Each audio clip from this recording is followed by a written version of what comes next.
A maçonaria ainda tem algum segredo ainda maior?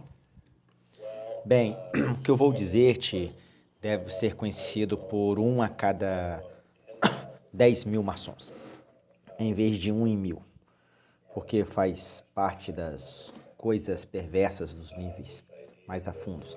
Essa ideia de ressurreição, de que mencionei antes, de vida imortal, de vida eterna, no âmago da maçonaria é notório existir um tipo de vampirismo sexual acontecendo. Isso explica porque se vê esta epidemia de abusos sexuais acontecendo entre maçons. Eles acreditam, isto é, também mantido entre os Illuminatis, que se tiverem sexo com crianças, rouba-se um pouco de sua juventude e que isso te faz viver mais tempo. Então, se eles tiverem muito sexo com várias crianças, quanto mais jovens, para eles melhor, se pode virtualmente viver para sempre. E essa é uma premissa mantida por maçons. Eu sei que parece repulsivo e nojento, mas tem que ter em mente que nós vivemos os mais altos níveis, com a ideia de uma pirâmide iluminista que se coaduna no topo. E falo de níveis bastante altos, de possessão demoníaca, que não foi, felizmente, um nível que frequentei. Pois foi tirado pelo Senhor. Antes disso acontecer, eu fui tirado pelo Senhor. São graus onde as pessoas estão tão possuídas que usam o termo perfeitamente possuídas, que é como se cada centímetro cúbico do seu corpo estivesse cheio de demônios. Sem a pessoa estar lá. Estão sendo escravizadas pelos demônios que fazem qualquer coisa, incluindo matar crianças, atacá-las, fazendo qualquer coisa que acreditam fazer para manter a imortalidade.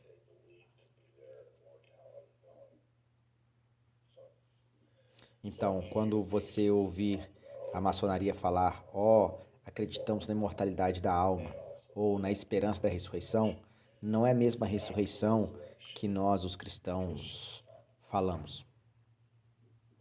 Uau! Penso que isso responde à minha próxima pergunta, que é: muitos pensam que os maçons são um grupo de pessoas boas que ajudam obras de caridade. O que pode dizer sobre isso? Então, só uma pequena porcentagem faz aquilo, porque a vasta maioria dos maçons que você vê são só pessoas boas ou idiotas espirituais. Eu odeio dizer isso, mas eles não sabem onde estão envolvidos. Se são verdadeiros cristãos, professos, ou enquanto outros não, porque a maçonaria aceita qualquer um. Enquanto você é maçom, estás em comunhão com os judeus ou muçulmanos, budistas, bruxos e até adoradores de Satã, você está anelado com eles. E a Bíblia diz em 2 Coríntios capítulo 6, não vos ponhais em um jugo desigual com os incrédulos, em comunhão com as trevas, em comunhão com Cristo e Baal, e etc. Então isso é um problema, mas os maçons estão ludibriados. A maioria deles são pessoas iludidas que pensam que estão numa organização boa e não há dúvida que a maçonaria faz algum bem. Eles têm obras de caridade, cada ramo da maçonaria tem a sua obra de caridade, como o rito escocês, que é uma das mais perversas ramificações da maçonaria. Tem uma fundação para a esquizofrenia, onde eles ajudam esquizofrênicos e por aí vai. Sabe, eles fazem algum bem, mas a máfia também faz. A máfia construi boa parte dos hospitais católicos na América do Norte. Isso significa que você tem que aderir à máfia? Nunca. Obrigado. É uma religião? Isso é, mais uma vez, uma questão controversa, porque eles clamam que não. Eles dizem, somos uma organização teísta, mas não somos uma religião. E para mim é um jogo de palavras. Se você olhar para o dicionário Webster, que é uma fonte objetiva, lá diz, uma religião, primeiramente, expressa uma crença em algum tipo de divindade. E a maçonaria faz isso. Em segundo, a religião expressa esse tipo de crença por rituais e liturgias. E a maçonaria é muito ritualizada, como já falamos. Em terceiro, diz: uma religião tem um código de moral e ética pelos quais seus membros devem viver. E a maçonaria também tem isso. Então a maçonaria tem todas as qualidades de religião. E digo às pessoas: anda com um pato e canta como um pato, então provavelmente é um pato. Obrigado. Existe alguma ligação entre a maçonaria e catolicismo? Claro que na superfície, como falamos antes, eles parecem estar separados, mesmo opostos um do outro, porque a maçonaria basicamente é universalista. Então, crê que todos irão para o céu, que todos irão, como eles dizem, à loja celestial lá em cima. E o catolicismo é o oposto. O catolicismo ensina extra ecclesiam nulla salus et, ou seja, que fora da sua igreja não há salvação. Então, na superfície, parece que ambos estão separados, mas na verdade, nos seus primeiros tempos, quem é que acha que construiu todas as catedrais? As do catolicismo? Os maçons? E pode surpreender e penso que até encobrem isso, mas aprendi que foram os jesuítas que escreveram muito dos graus do rito escocês, que é um dos sistemas de graus mais anticatólicos operativo nos Estados Unidos. Esquisito. Sim, mas isso é como os mais altos graus da mente iluminista que eles pensam. Então realmente existem algumas relações e penso que já exploramos que alguns dos papas recentes foram maçons, muitos cardeais, e mesmo quando estávamos em Milwaukee, envolvido na igreja católica antiga, o cardeal lá, o arcebispo, Cousins, era o seu nome, arcebispo Cousins, ele na verdade ia e louvava os maçons, e ele falou no templo maçônico onde estava quão maravilhosos são os maçons. Tudo isto porque, como falei antes, João Paulo II tirou a proibição dos católicos serem maçons. Existem alguns símbolos ou este tipo de coisa que sejam similares? Bem, claro, como o símbolo no registro do rito de York, que é o símbolo de uma cruz passado por entre uma coroa. Esse é um símbolo comum, não só da Igreja Católica, como em outras igrejas. E claro, a coisa é engraçada. Adivinha o que você acha no coração da cidade do Vaticano? Em frente à Basílica de São Pedro, um obelisko maçônico, agulha de Cleópatra. Enquanto foi levado para lá, do Egito. E o engraçado é que a coisa mais sagrada sobre a qual os maçons irão falar é a ideia, é a do ponto dentro de um círculo, que basicamente é um gênero de agulheta, onde o símbolo secreto da fêmea, que é círculo, e o ponto e o símbolo do homem, eles voltam aos símbolos sexuais. E se você olhar para a cidade do Vaticano, do ar, perto onde a Basílica de São Pedro está, você vai encontrar a Basílica, essas duas grandes coisas que descem, quase como que um círculo, e no centro se encontra a agulha de Cleópatra, obelisco. Isso foi projetado há cerca de 5 ou 6 séculos atrás e foi desenhada parcialmente por Miguel Ângelo. De fato, então isso tem vários séculos de antiguidade e daí a ligação já tem muitíssimos anos. Obrigado. E existem ligações entre a maçonaria e o mormonismo? Sim, existe. Se pode pensar nisso. Claro que a maçonaria é mais antiga, porque a Igreja dos Mormons só começou em 1830 e Joseph Smith foi um maçom, assim como seu irmão Irã. assim como Brigham Young e assim como 4 ou 5 profetas iniciais teriam sido. E não somente isso. Se você olhar o histórico da igreja, o livro oficial da igreja Mormon, es- es- escrito por Joseph Smith, ele fala como foi erguido para um grau sublime, o que é a maneira de dizer maçônica, de que ele era um maçom, o que significa que ele teve acesso a todos os segredos básicos da maçonaria. E adivinha só, algumas semanas depois, e isso não está no livro, claro, ele diz que Deus revelou-lhe o lugar do templo secreto em Dalmon, da igreja de Mormon.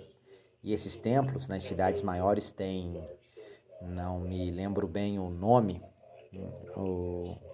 eles têm aqui na Flórida, penso que em Orlando, mas seja como for, esses templos são lugares onde mulheres não podem ir. É só um número reduzido de mormons que podem ir. Dentro eles fazem rituais em que eles acreditam que lhes garante vida eterna e endeusamento. O engraçado é que estes rituais são 80% maçônicos. São virtualmente idênticos aos rituais maçons, desde os cumprimentos secretos, assim como alguns dos gestos e rituais, e por aí vai. Então existe uma profunda conexão entre o mormonismo e a maçonaria. Pode-se dizer que a maçonaria foi em parte crucial para a criação do mormonismo. Obrigado. Eles têm alguns símbolos similares ou algo assim? Ah, sim, sim. Primeiramente, se você olhar para os templos maçônicos, todos eles, o de Salt Lake City, St. George, o templo na Ueva, mas que tem planos de reconstruir, todos têm símbolos maçônicos ao redor. O olho que tudo vê, os cumprimentos secretos, isso está literalmente gravado nas pedras. Tem pentagramas invertidos, quase todos os símbolos maçons, exceto o esquadro e o compasso nesses templos. Onde encontra o esquadro e o compasso é na roupa interior sagrada dos mormons. Roupas essas que se chamavam de Andes mágico, ou Andes engraçado, que são uma roupa interior que supostamente os protege do perigo. Eles não são permitidos de deixar as pessoas verem, né? Mas se algumas puserem a mão nelas, eu tive de vesti-las, então eu sei, você terá um esquadro maçônico de um lado do peito e um compasso maçônico do outro lado, do que adesivos de cores diferentes, até chegar ao joelho. Então parece que aqueles pijamas do século XIX, que chega até aqui e até aqui, e costumava ser uma peça única, mas agora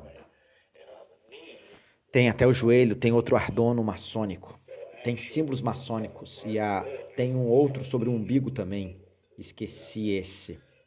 Então, mesmo na roupa interior mais sagrada, eles têm essas marcas maçônicas.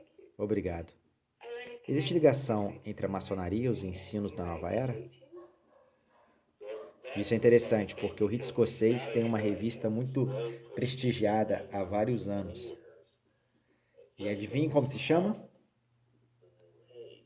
Nova Era. E somente nos últimos 10 ou 15 anos é que mudaram o nome para Revista do Rito Escocês.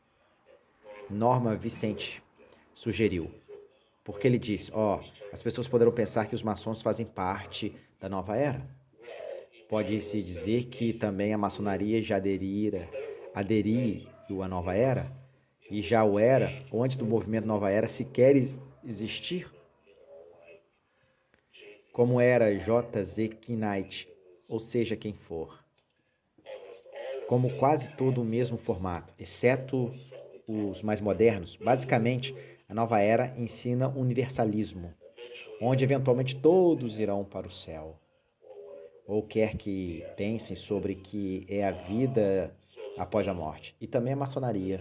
A maçonaria pensa que todas as religiões são igualmente boas. Da mesma forma, acredita na nova era. E muitos dos grupos nova era estão ligados a iniciações, como algum guru que põe o seu dedo na sua testa e, e te passa uma majestade de um fluxo de energia, ou várias coisas secretas do rito escocês. E claro, iniciações são o âmago da maçonaria. Então existe uma ligação muito forte entre maçonaria e o movimento Nova Era. Ok, obrigado. Outra coisa que me veio à mente. A maioria das pessoas concorda que a grande raiz do movimento Nova Era foi a Sociedade Teosófica, iniciada por Helena Blavatsky. E muitos não se apercebem que ela e os seus consortes eram maçons. Ela era mulher.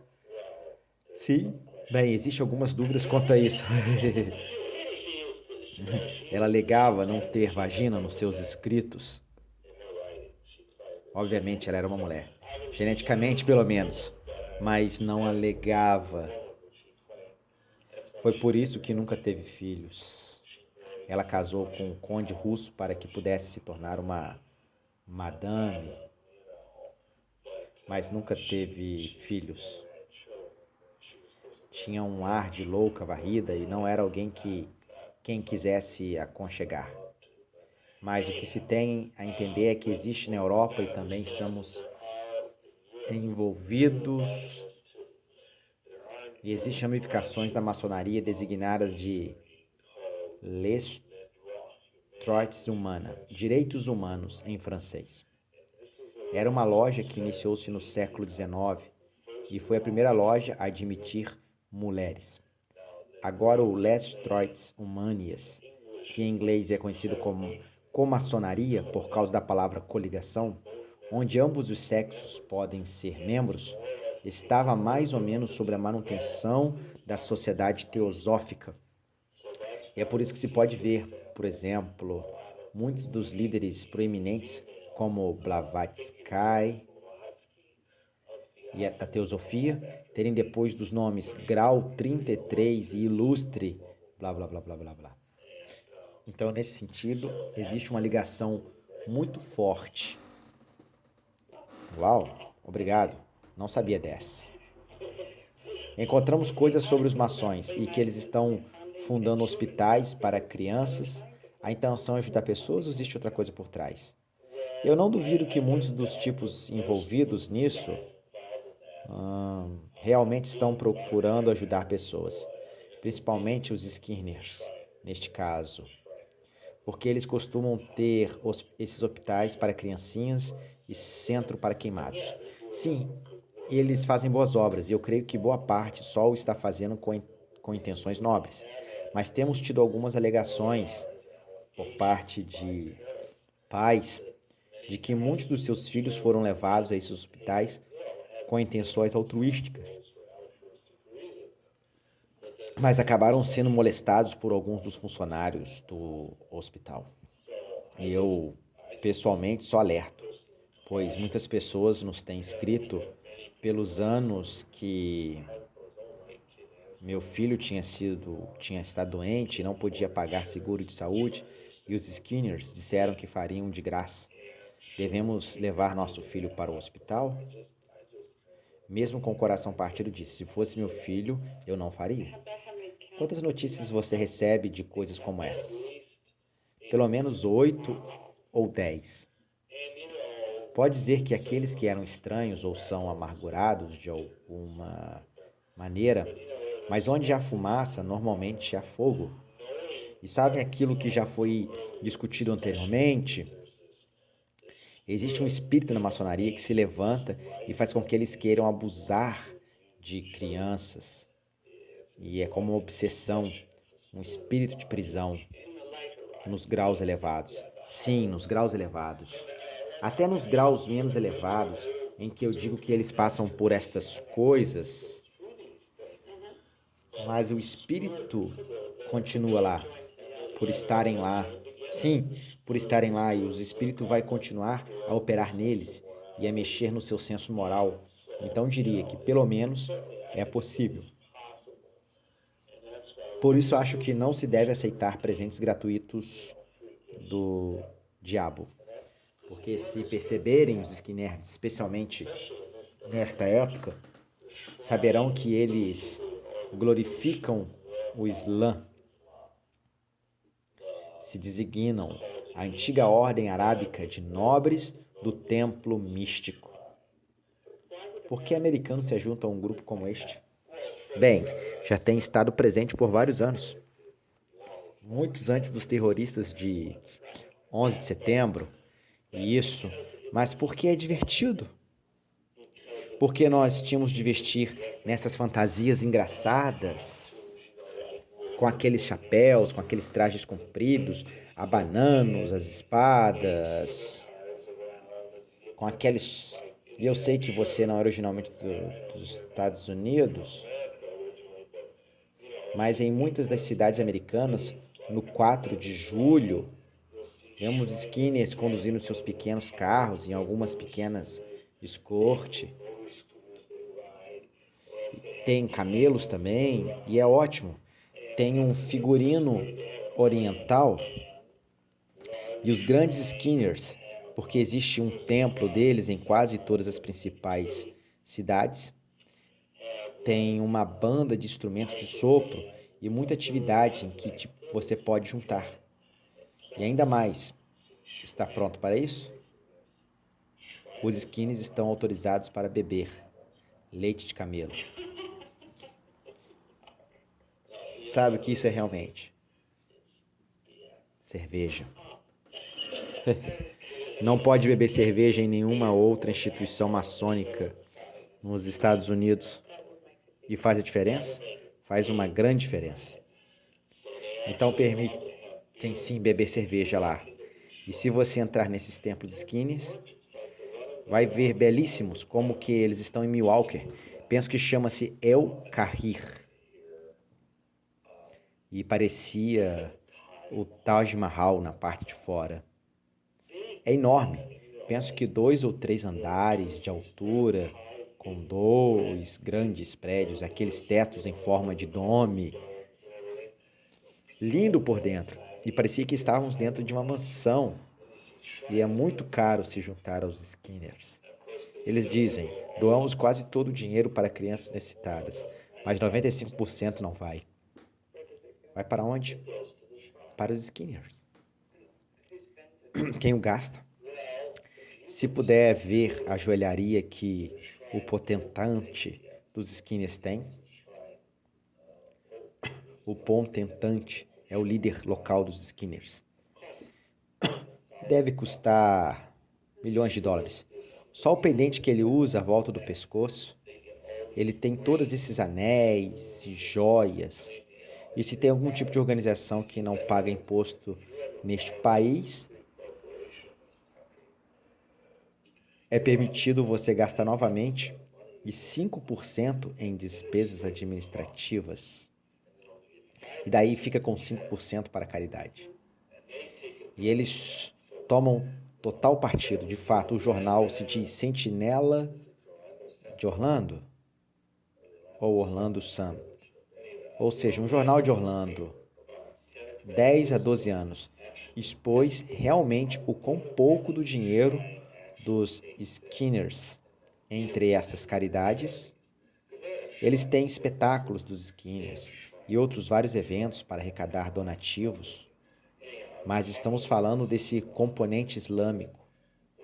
E quando você entra e faz o juramento, o teu voto é um ritual de sangue, como falei há pouco, sobre o Alcorão, ao invés de ser da Bíblia. E você faz o voto e tem que jurá-lo. Você jura em nome de Alá, o Deus dos meus antepassados, o Deus dos muçulmanos, de Maomé e de Adin.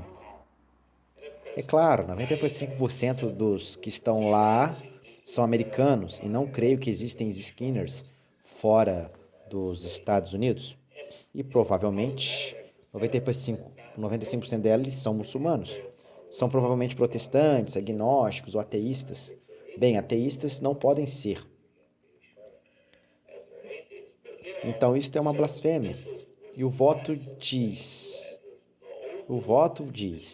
se você quebrar o voto, os teus olhos serão perfurados, como uma adaga com 3 lados aquecidos. Por que uma adaga de 3 lados? Porque dessa forma a ferida nunca se fechará. Ótimo, não é? E se você tiver tempo, posso dizer o que envolve uma iniciação Skinner. Ok, bem, então, árduo tem que passar por um médico antes de passar por isso. Eles têm médicos próprios que te farão uma análise para ver se teu coração está bom e para certificarem se você não tem algum problema de saúde. E tem basicamente como uma versão super cara e super atroz de um ritual de fraternidade universitária. No meu caso, primeiramente, eles se despedem e te deixam só com as cuecas.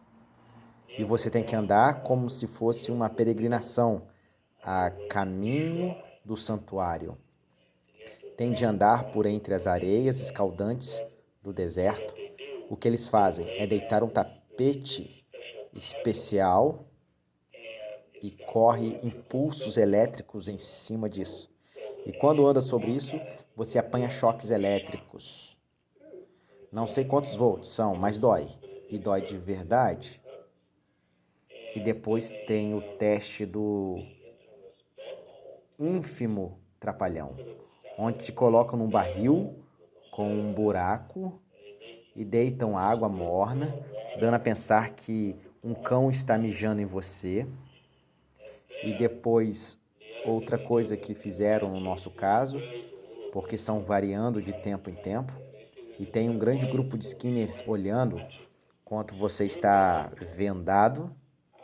Eles estão rindo, tendo um ótimo tempo enquanto você está sendo humilhado. Eu estava lá de 4 com os olhos vendados e eles baixam uma cordinha em cima mesmo sobre nós, que balançam de um lado para o outro e tinham que comer o petisco que estava nela, com os olhos vendados. Eles te espetariam no traseiro com percevejos. Então isso não te faz sentir especial? Não te dignifica muito? Não, com certeza não. Entre os graus, todos os líderes estão vestidos como soberanos muçulmanos.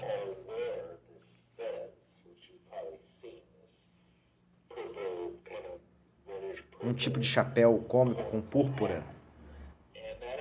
Isso vem, claro, da cidade de Fez, em Marrocos.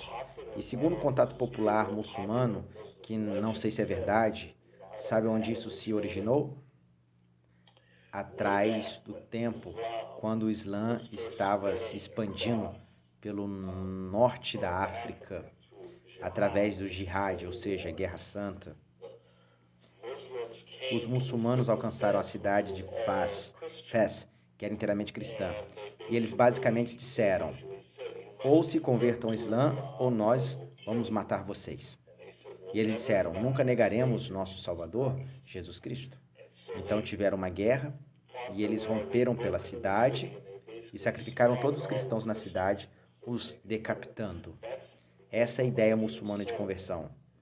Converte-te ou cortamos a sua cabeça. E é por isso que o símbolo dos skinheads é sinatar.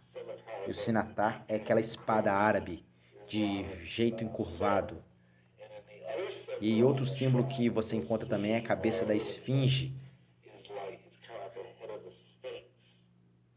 Aquela cabeça do egípcio vestido com um chapéu engraçado. Esse é o tipo que você vê, é o tipo de acessório dos skinners. Então nas ruas estavam literalmente correndo o sangue desses mártires cristãos. E para celebrar, os invasores muçulmanos tiraram seus turbantes e banharam no sangue dos mártires cristãos e voltaram a pô-lo na cabeça. É por isso que a cidade de Fez tem essa cor estranha que parece sangue seco.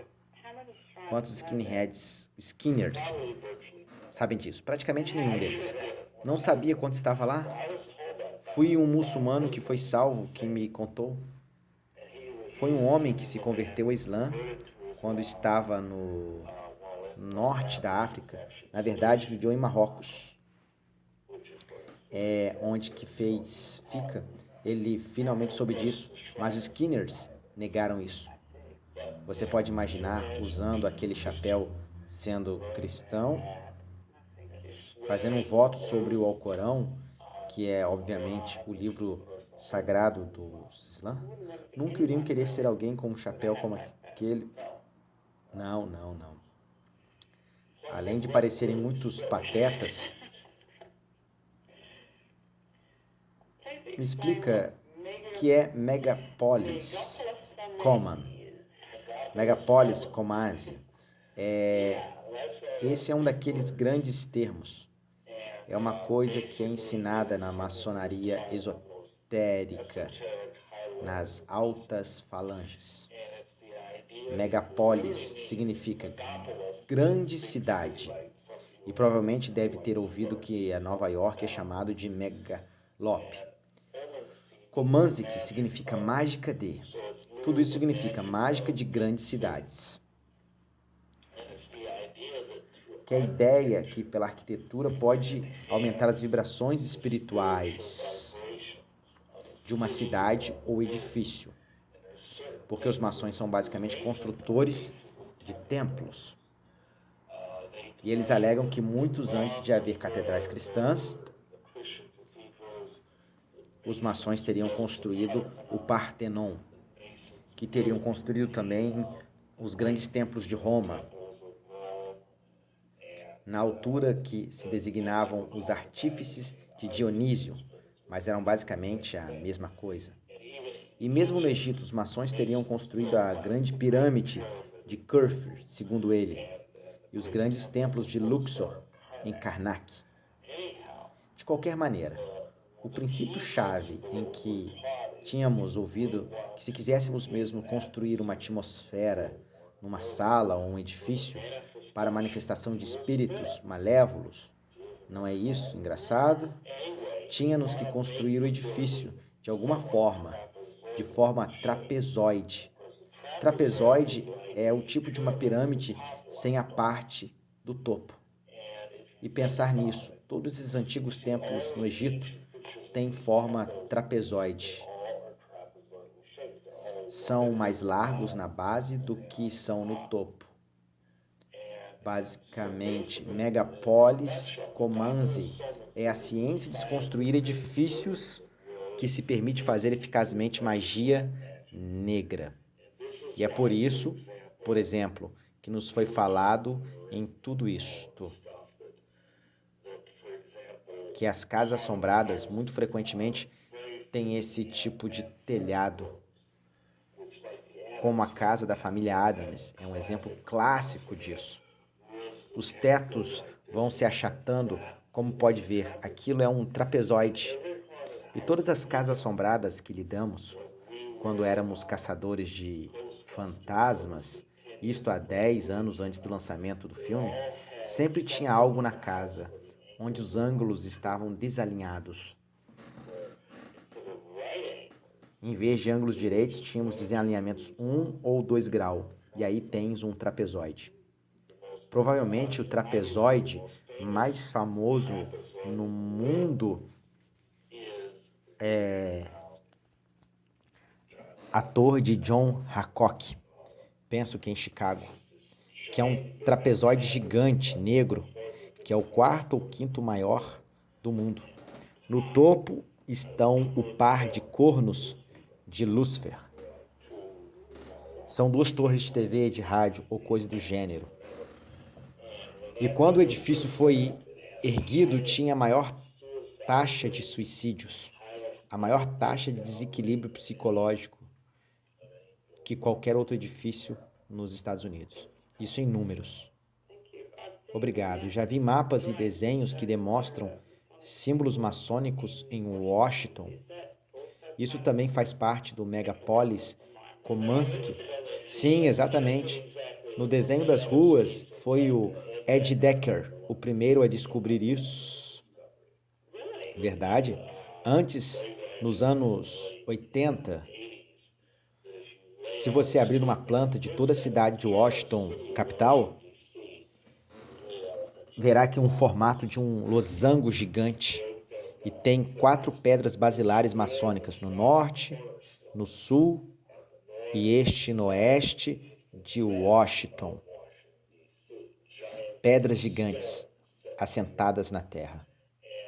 E se ir para dentro da cidade, vai ver, por exemplo, que tem quadros, compassos, tem um pentagrama gigante invertido que aponta diretamente para a Casa Branca. E o pentagrama invertido é um símbolo de Satanás, é um símbolo do satanismo que utilizam para fazer baixar a manifestação satânica na Terra. Não me admire que o presidente tenha problemas. Eu penso que isso responda à próxima pergunta. Como isso nos afeta como sociedade? Bem, veja, pelos anos a influência da maçonaria está declinando, mas durante esse tempo a maçonaria era como a religião civil dos Estados Unidos, porque eram tão universalistas que muitas pessoas não se iriam revoltar contra ela. E na maioria das cidades, os pavilhões de eventos, os tribunais, etc. Todos eles eram dedicados aos maçons, pelos maçons, e convidavam o grande mestre da loja local para erigir a pedra basilar, etc. E o que isso significa? Significa que as cidades estão todas sobre uma maldição. Então isso significa que temos de derrubar e construir tudo de novo? No mínimo, se precisa orar sobre essas coisas e destruí-las espiritualmente. Os poderes espirituais que estão dentro delas. Foi algo parecido que fizemos em 1990. Eu e outra dúzia de ministros anti-maçonaria unimos forças para orar pelos Estados Unidos e fomos até Washington, D.C., capital, e marchamos desde a Casa Branca 13 blocos. Não é isso interessante? 13 blocos em direção ao sul até a Casa do Templo, que é o edifício central da Supremo do Rito Escocês, o Supremo Conselho. Fomos até lá e oramos sobre o edifício e ungimos com óleo. Nós expulsamos os poderes espirituais da maçonaria neste país. E isto foi um feito de Deus e não nosso, porque a partir daí a maçonaria começou a desprender-se desta nação. Eu digo, mesmo a Convenção Batista do Sul, apesar de não terem ido tão longe, reconheceram que havia problemas com a maçonaria em relação à sua compatibilidade com o cristianismo. Se você for àquele edifício, vai ver que tem um aspecto assustador. Tem 2 esfinges gigantes em frente, feitas de pedra. Eu, pessoalmente, fui lá com óleo santo, orei ungindo ambas, em nome de Yeshua, Jesus Cristo. E quando ungimos a porta, foi tão engraçado, porque estávamos todos orando sobre uma tempestade e um ancião vive lá guardando o lugar. E o líder, um americano, um adorável homem, negro de 1,70 m de altura, estava lá e orava em línguas. E o cara abriu a porta e o viu falando em línguas estranhas. E o homem apanhou um susto e fechou a porta. Não se meteria conosco. Eu creio que aquele foi realmente um ótimo momento para, se você quiser chamar, o início do movimento anti-maçom neste país, porque fomos diretos ao pináculo da fortificação dos maiorais da maçonaria desta nação. Oramos contra eles e cortamos suas amarras. E desde esse tempo a influência da maçonaria tem declinado. Naquela altura havia cerca de 4,5 milhões de maçons nos Estados Unidos. Agora existe só 2,5 milhões. E a internet tem feito também o seu papel. Sim, sim, porque mais e mais pessoas têm aprendido a verdade através da internet. Não faz diferença que os edifícios físicos ainda continuem a existir? Faz um pouco de diferença, mas se você for lá e reconsagrar ele, entre aspas, reconsagrar, aquela terra e aquele edifício, claro, que tem que fazer isso à noite para Deus, o Altíssimo, isso vai fazer a diferença, porque o seu poder é imensamente maior do que o poder do adversário. E legalmente, eles não são dono dos prédios, então o diabo ainda tem autoridade para fazer desordem por lá, mas irá diminuir vastamente a influência que o edifício tem na comunidade ao redor. Ótimo.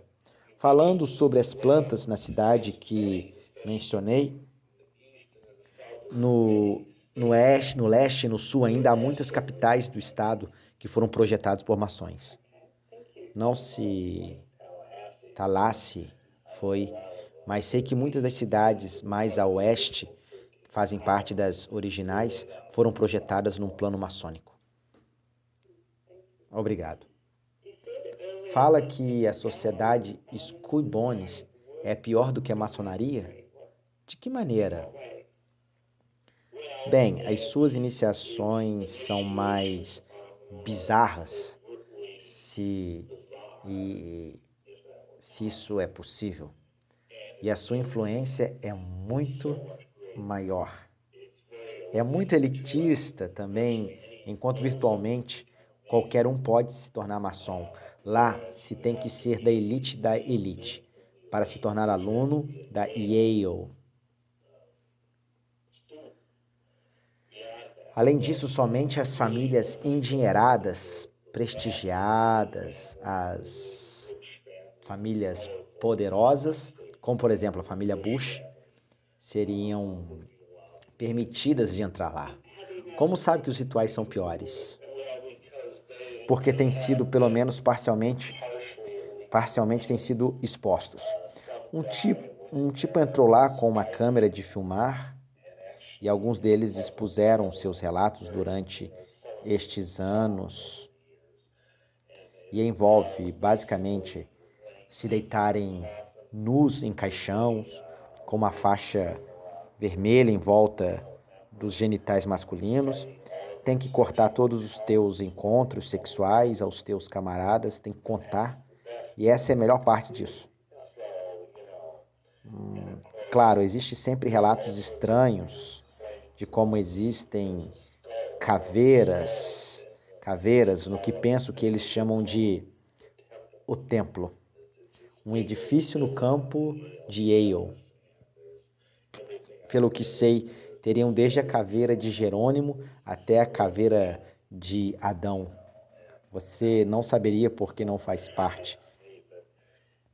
Mas é um grupo bastante anticristão. Algumas das éticas que eles ensinam, ou a moral que eles ensinam dentro do grupo, são bastante anticristã. E tem de olhar para o fato de que toda a administração e todos os congressistas têm dúzias de Bonesmen. Os dois últimos candidatos à presidência eram Bozeman. Carrier era um Bozeman e também Bush o era. Ok, obrigado. Qual é a definição de catolicismo? Católico significa literalmente universal, e esse significado verdadeiro do termo. Por isso a Igreja Católica se quererá dizer Igreja Universal. Muitas pessoas, quando dizem católico, querem falar da Igreja Romana Católica, que tem a sede no Vaticano. Chamá-la assim para este propósito específico. A Igreja Católica, penso que é o mais antigo e mais poderoso culto e com os mais adeptos. Eles não são uma religião cristã apesar de alegarem. Essencialmente, tem cerca de mais ou menos 1 bilhão de pessoas e estão iludidas num falso sistema de estranhas obras antibíblicas, que poderia falar por horas, mas é a maior religião supostamente cristã, entre aspas, enquanto que seus ensinamentos são bem contrários aos evangelhos. O que te leva a dizer que não é uma religião cristã? Bem, eles têm uma coisa certa. Confessam que Yeshua, Jesus Cristo, é Deus, o que é ótimo. Não estou dizendo que não existem católicos salvos, nascidos de novo, genuinamente, mas seria apesar da igreja, não por causa da igreja. Mas fora isso, temos problemas doutrinariamente. Eles não acreditam que a Bíblia é a fonte da base da verdade. Eles dizem que a autoridade do ensino magisterial da igreja e a Bíblia são iguais. E existe uma velha máxima no sul que diz: um cachorro de 2 cabeças não caça. Se você tem a Bíblia apontando de um lado e a autoridade magisterial da igreja apontando do outro lado, que tem muitas vezes é o caso, o que acontece? Pode crer que a autoridade magisterial da igreja ganha. Por exemplo, o Toral, o Velho Testamento, diz: não faça para ti imagem de escultura, que está nos 10 mandamentos, o Decálogo. E o que faz a Igreja Católica? Em todas as igrejas existem estátuas para Santa Maria, São José, tem um corpo morto de Jesus preso na cruz, tem estátua de São Judas, São Francisco, santos por todo lado. E eles oram para essas estátuas. Eles acreditam que essas estátuas são um foco que eles podem atingir e encontrar uma entidade espiritual por detrás dela. Eles estão cometendo idolatria. Não só, eles adoram também uma bolacha. Eles têm esta hóstia da comunhão e pensam que essa hóstia é Deus, literalmente, e a adoram. Agora, só podemos ver isso. Eles têm o seu enorme canal de TV a cabo, EWTN,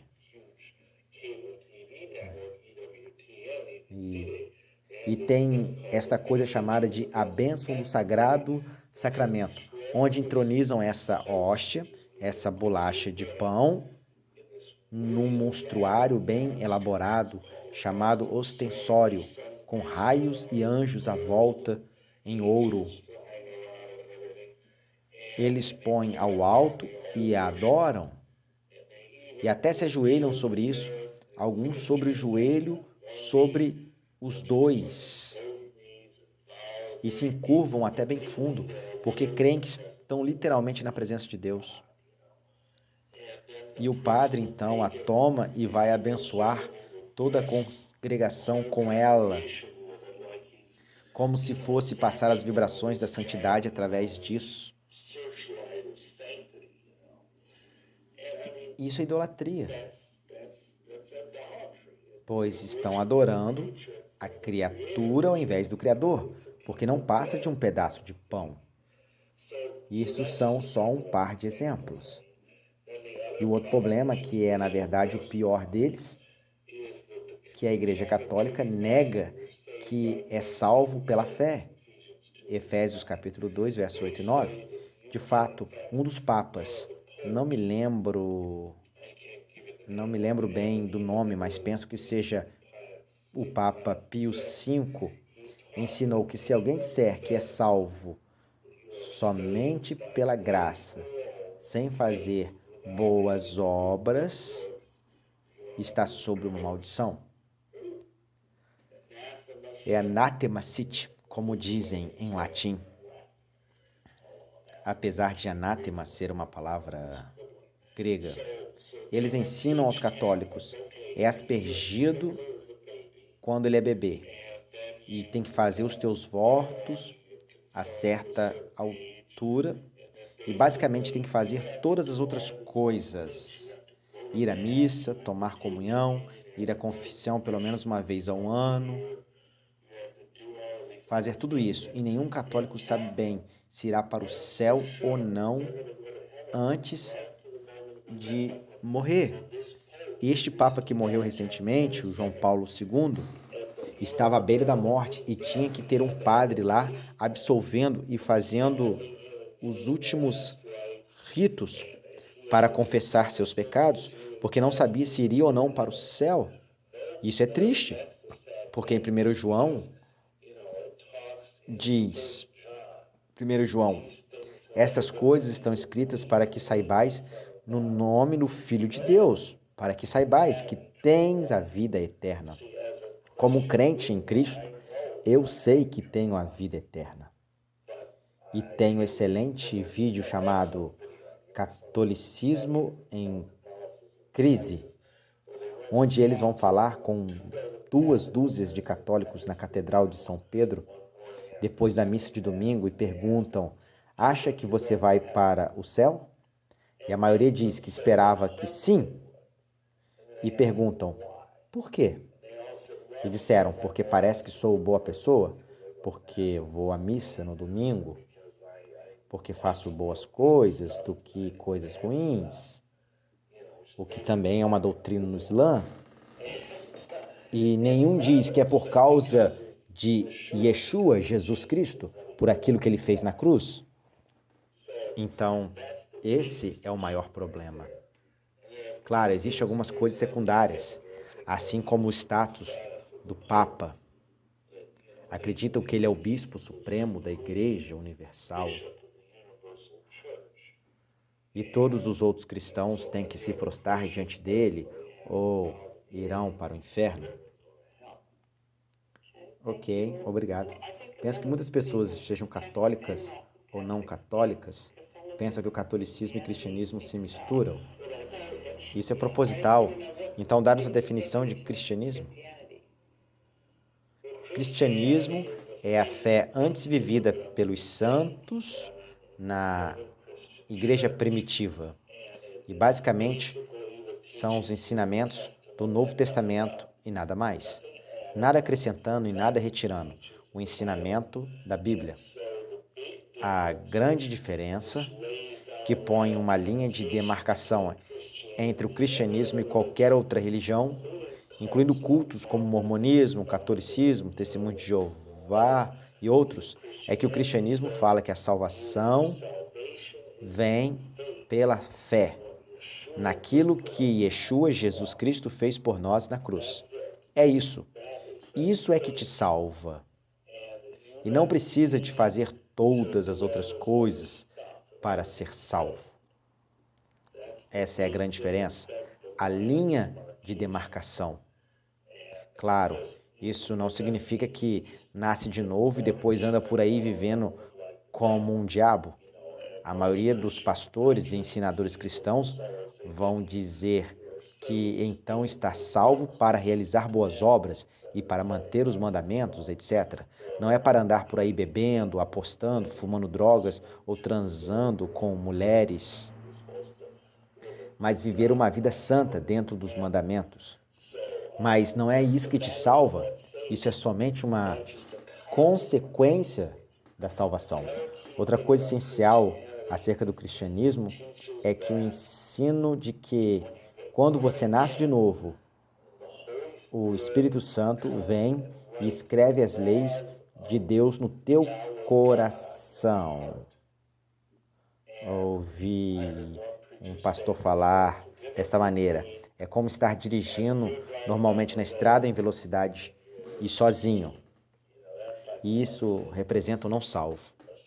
Enquanto que a pessoa salva teria uma polícia de trânsito ao lado, enquanto conduz. Isso te faria atenuar a velocidade, não é? Então, se você é um cristão, tem o Deus, Yahvé, o Altíssimo, o Criador do Universo, vivendo em ti. É uma grande diferença. Obrigado. Como você veio se tornar um padre católico? Bem, queria ser padre católico desde a altura que tinha idade para saber quem era. Fui criado católico como já falei, e mesmo ainda pequeno, com cerca de 5 ou 6 anos, cortava os lençóis da minha mãe e o coloria na fazenda com vestimentas, e fingia realizar uma missa, como um copinho de martini, como cálice. Então entrei no jardim infantil católico, ensino médio colegial e universitário católico. E claro, como já disse, quando estava no seminário, eu fui desviado por esses professores que me ensinaram a ser um bruxo para ser um ocultista. E me tornei um bruxo e tornei-me um bruxo sumo sacerdote. E uma coisa engraçada aconteceu comigo. Eu fui ver um dos mais horríveis filmes já feitos, O Exorcista.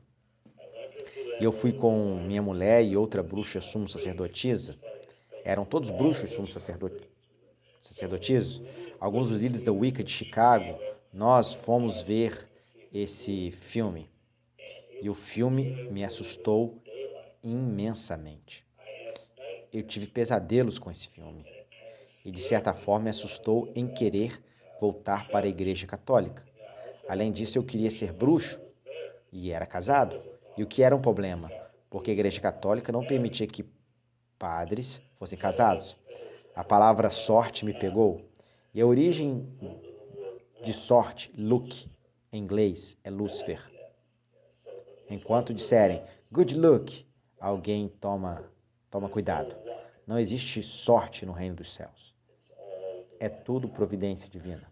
Mas por sorte do destino, quando mudamos para Milwaukee e começamos a montar as nossas alianças, um padre da antiga Igreja Católica Romana veio aquele rapaz da livraria e falou que sabia que alguém ensinava bruxaria na cidade e que queria assistir às classes. Então, nos conhecemos e combinamos algo. A antiga Igreja Católica Romana é um grupo que se dividiu há cerca de 300 anos atrás, na igreja de Utrecht, na Holanda.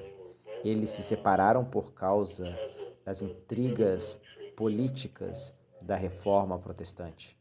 E não havia mais bispos na diocese de Utrecht. E a Igreja Católica local não funciona e não pode existir sem bispos, porque é do bispo que o padre recebe a sua ordenança.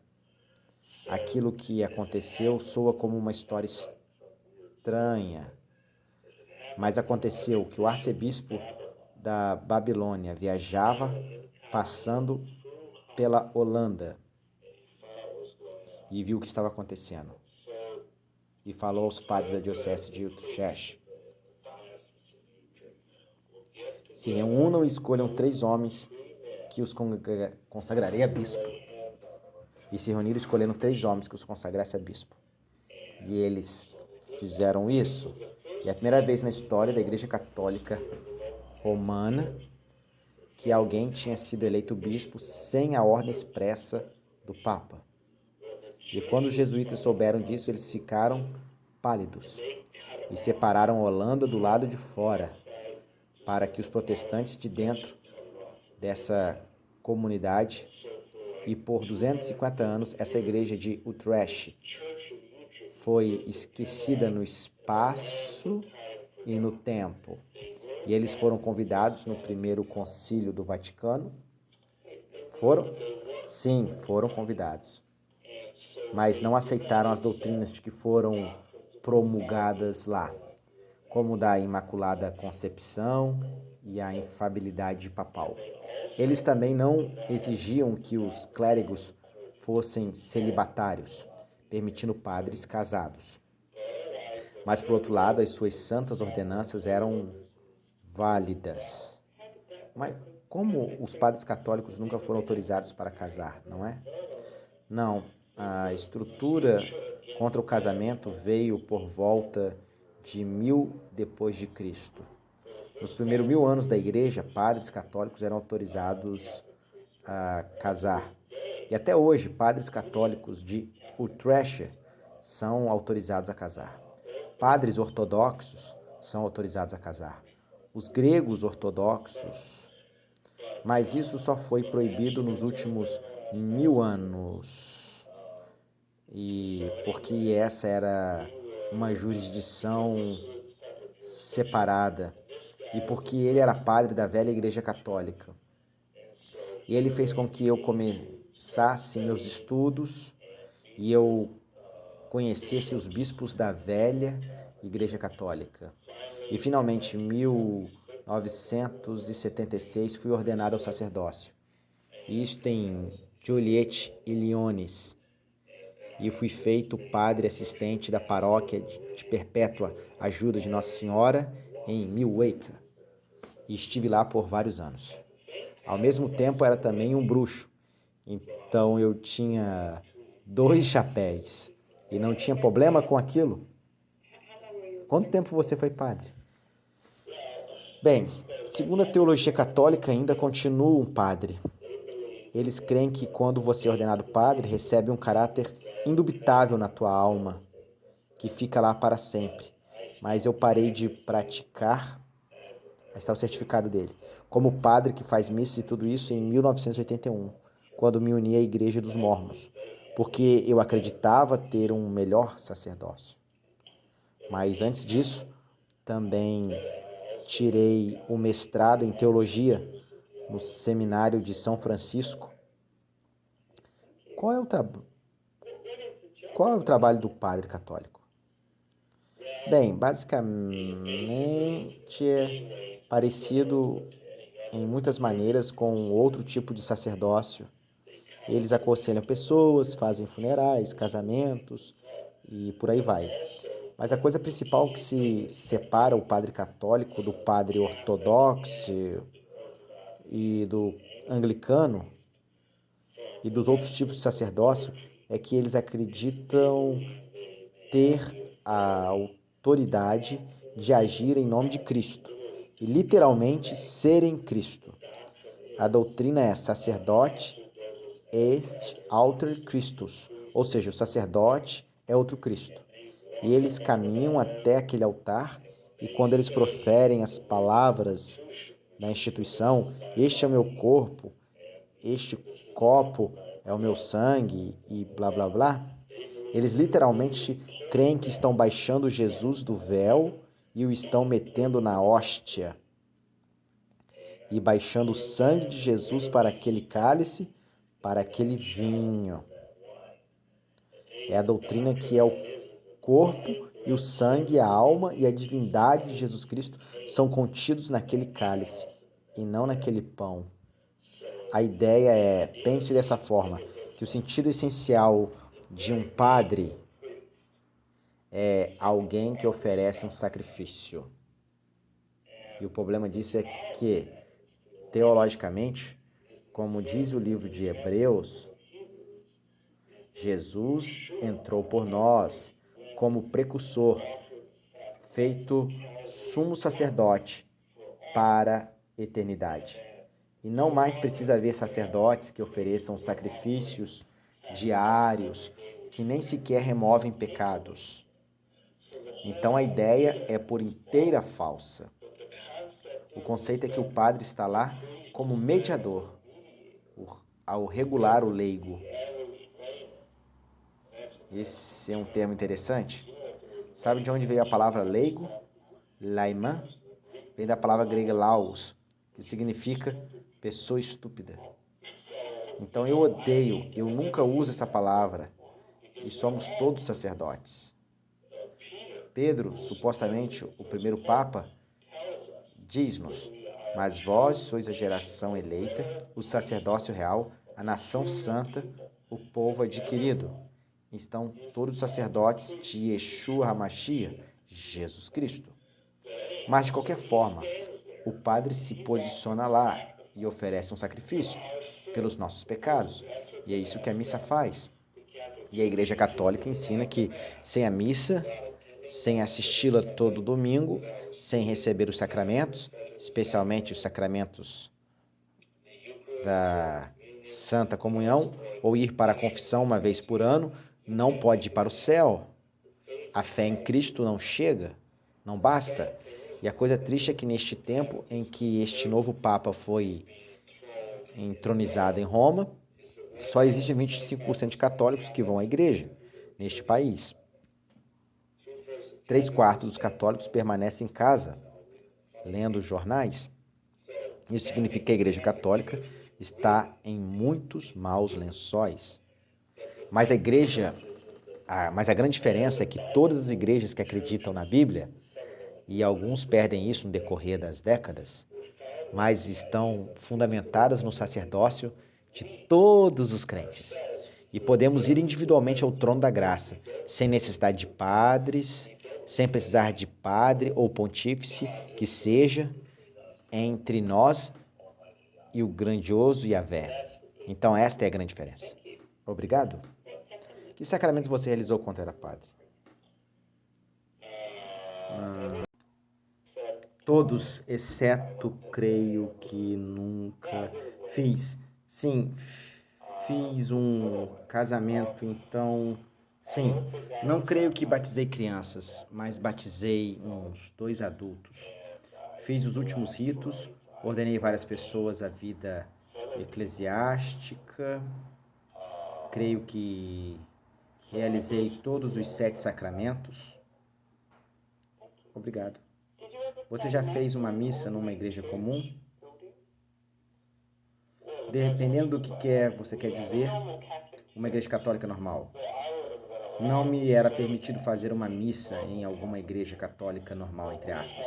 Mas tínhamos uma capela numa mansão bem extensa, numa parte norte de Milwaukee, que era a paróquia da Nossa Senhora de Perpétua Ajuda, que funcionava tanto como capela para os católicos ficarem satisfeitos, como os atuais rituais do Vaticano, como uma casa para o progresso de adultos com deficiência e tal.